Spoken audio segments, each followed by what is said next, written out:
માંડલ તાલુકાનું ઉઘરોજ રાણીપુરા ગામ છે, પેટાપરુ.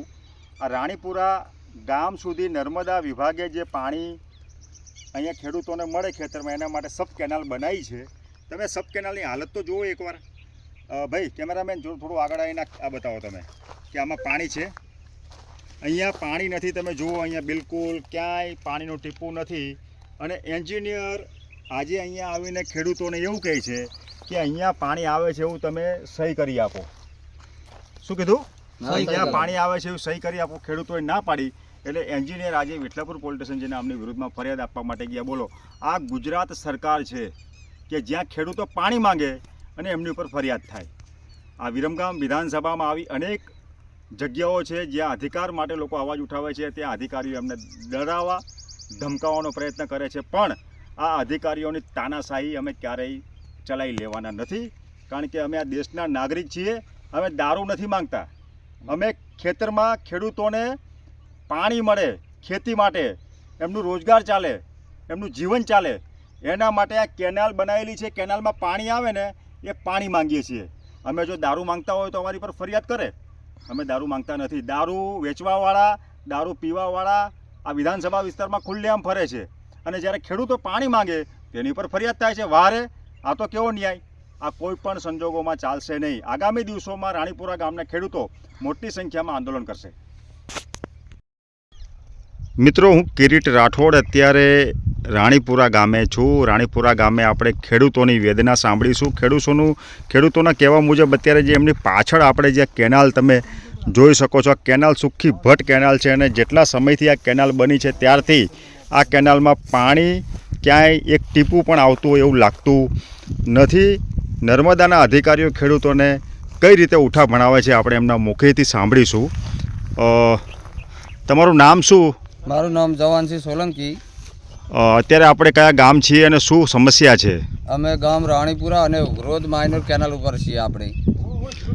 જુવાનસિંહ, તમારા કહેવા મુજબ આ કેનાલમાં પાણી આવતું નથી, ખેડૂતોને શું સમસ્યા થાય છે અને તમે રજૂઆત કરો છો તો અધિકારી શું કહે છે?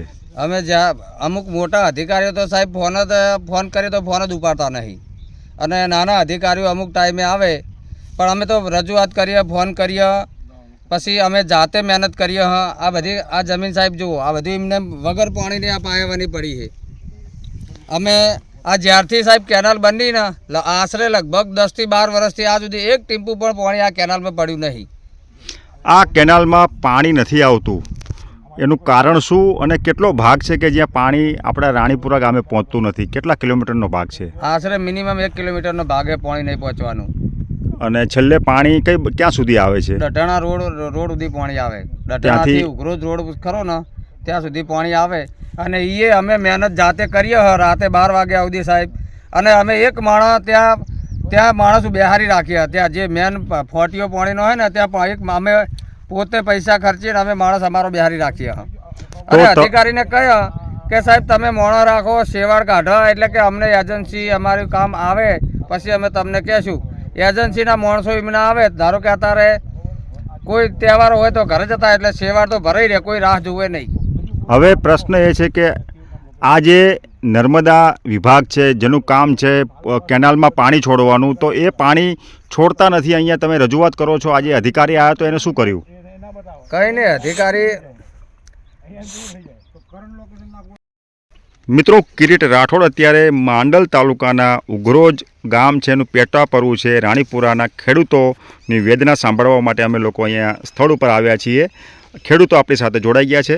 ખેડૂત મિત્રો, તમારે શું પાણીની સમસ્યા છે ખેતી માટેની, અને તમે કેટલી વખત રજૂઆત કરી ચૂક્યા છો? અમે કેટલી વખત સાહેબ રજૂઆત કરી, પણ કોઈ જગ્યાએ આ કેનાલમાં પાણી આવ્યું નહીં. અને 15-20 વર્ષ થવા આ કેનાલમાં ટેપું પાણી આવતું નહીં. આ જે પાછળ છે શું છે? કેનાલ છે?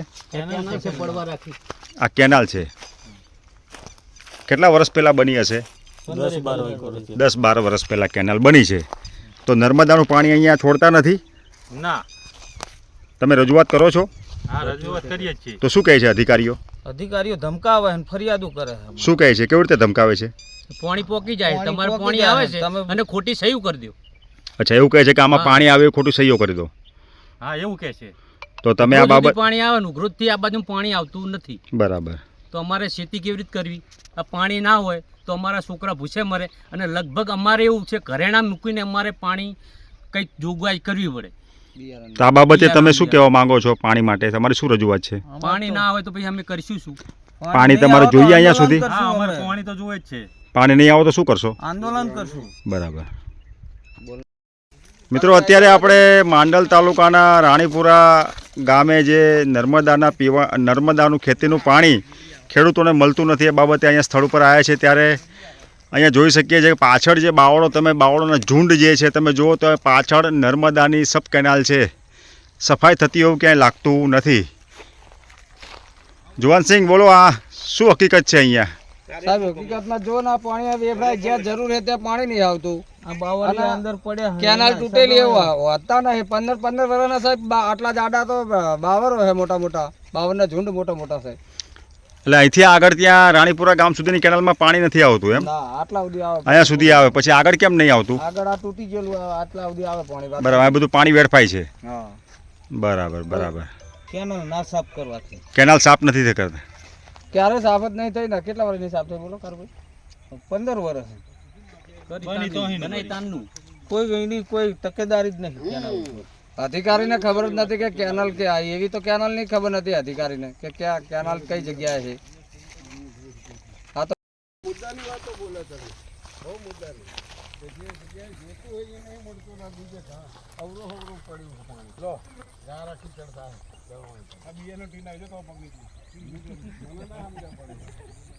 મિત્રો, આ ઉગ્રોજની સીમ છે, જ્યાંથી તમે જુઓ તો આ નર્મદાની કેનાલ અંદર આ બાવળિયાઓમાં દટાયેલી જોવા મળે છે. અત્યારે અમે સ્થળ તપાસ માટે આવ્યા ત્યારે ખબર પડી કે આ તો બહુ જ મોટું નર્મદા અધિકારીઓની બેદરકારી છતી થઈ છે. અહીંયા ખેડૂતો જ્યારે પાણી માંગે ત્યારે ખોટી ફરિયાદોમાં ફિટ કરી દેવાની શેખી માંડનાર ઇન્જિનિયરને હું કહેવા માગું છું કે આ તમારામાં તાકાત હોય તો આ બાવળિયા કાઢીને બતાવો અને રાણીપુરા ગામ સુધી તમે પાણી પહોંચાડીને બતાવો. તમારી તાકાત ત્યાં બતાવો. ખેડૂતોને દબાવવા ધમકાવવા માટે તમે તાકાત ના વાપરો.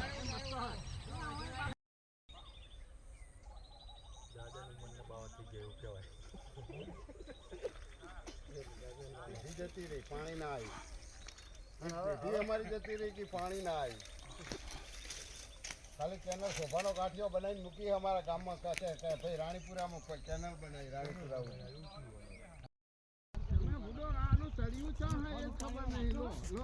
માટી છે અમે આટલું સાફ કરી તો આ માટી સાફ જ નહીં કરાવડાવી.